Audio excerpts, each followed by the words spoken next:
With AirPods, you can easily pick up or hang up a call using just a tap or press. It's super convenient when you're on the move. In this video, I'll show you how to answer, reject, and hang up calls using your AirPods, no matter which model you're using. Let's dive right in. So, when a call comes in, your AirPods will ring in your ears. You can answer the call in two simple ways. For AirPods Pro, 1st and 2nd Gen, and AirPods 3rd Gen.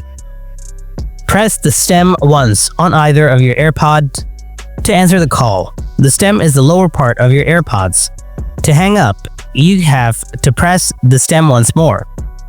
And if you want to reject the call, press and hold the stem. In AirPods 4, you will need to end call pressing the stem twice.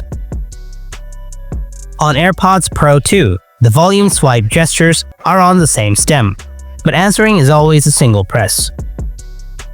You can also use head gestures to answer your calls hands-free.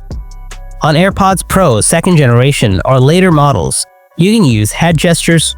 To do this, you will need to enable it on your Bluetooth settings. Open the settings of the phone you are connected to. Tap Bluetooth. Now tap the I next to your AirPods name. Scroll down a bit, tap head gestures. Toggle on head gestures. Once it's turned on, if you get a call, if you move your head up and down and repeat it for a while, the call will get answered. If you want to decline the call, simply shake your head sideways. With that, the call will get declined. It's that easy. So guys, now you know how to answer your calls with your AirPods. If you found the video helpful, then tap that like button, subscribe for more easy tech tips, and let me know in the comments which AirPod models you're using. I'd love to hear from you, and thanks for watching.